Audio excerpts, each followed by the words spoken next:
It's 4 p.m. here in Zimbabwe's capital, Harare. Welcome to ZTN News Blitz, our top stories. Harare's main water source risks being decommissioned. Striking Zimbabwean doctors meeting underway in Harare.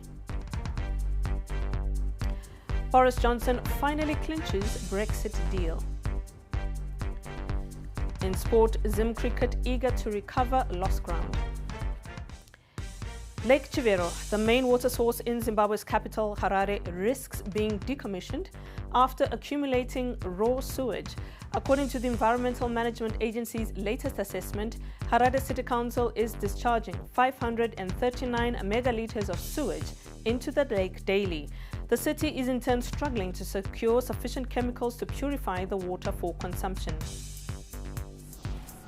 And when we realize that the water is somehow polluted, that actually helps us to trace back who could be the possible polluter. And we have been realizing that most of our local authorities, they are polluting water bodies. If we are to talk about the Chivero water, it actually picks on the phosphates when it goes through Harare. It also picks on the phosphate as we go downstream across Noton, meaning that the downstream communities are actually being exposed to very contaminated water or polluted water. Still with Harare, Mayor Herbert Gomba has admitted that although the city's main water source, Lake Chivero, is toxic, decommissioning will be disastrous. Commissioning of that facility would entail making sure that we don't get water at all. That's a dangerous proposition. The facility is not there because no one from government built or made an effort to build any alternatives water mass.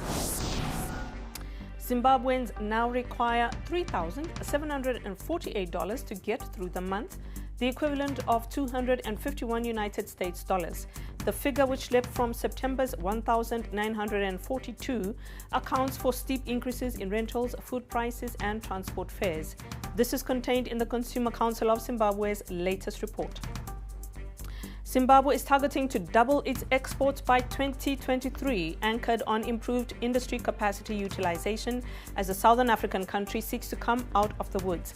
In 2018, Zimbabwe recorded US $3.2 billion worth of export earnings, down from $4 billion the previous year. President Emmerson Mnangagwa forecast the country's export earnings to reach $7 billion US and $14 billion by 2030. Now, striking Zimbabwean doctors are currently meeting in Harare to map the way forward on their industrial action. Their strike entered day 46 today. Yesterday, Health and Childcare Minister Obadiah Moyo said the doctors are facing disciplinary action for defying a labor court order for them to resume duties.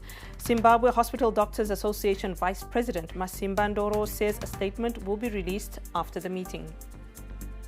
The UK and the EU have agreed to a new Brexit deal as Prime Minister Boris Johnson said he will ask MPs to vote for it on Saturday, despite continued opposition. Mr. Johnson and European Commission President Jean-Claude Juncker both announced a breakthrough this morning. However, the DUP has rejected the proposed agreement, which means it is far from certain that it will be agreed by a majority of MPs when Parliament sits at the weekend. I do think that this deal represents a very good deal both for the EU and for the UK, and it's a reasonable, fair outcome and reflects the large amount of work that's been undertaken by both sides. Now onto sports. Zimbabwe Cricket is eager to recover lost ground after the International Cricket Council lifted their suspension. Zimbabwe Cricket boss Tavengwa Mkhuhlane addressed the media an hour ago. In football, the Zimbabwe Warriors team has left the country for the return leg of the 2020 CHAN final round qualifier against Lesotho in Maseru on Sunday. They are expected to arrive in Maseru this evening and will conduct their first training session tomorrow. The game will be played on an artificial surface and the Zimbabweans will need time to get used to it before the game on Sunday. Zimbabwe do have a 3-1 lead from the first leg.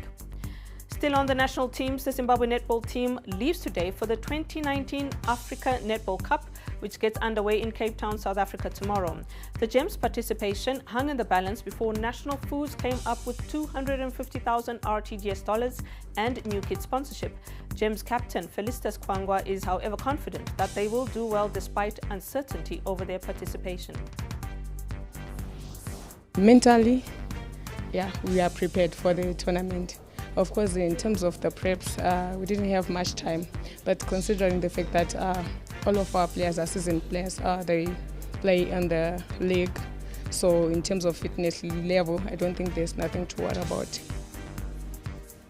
Zambezi Cheetah star players Tafadzwa, Chitokwindo and Shingi Hlanguo will not feature in the team that will take part in the Safari Sevens tournament.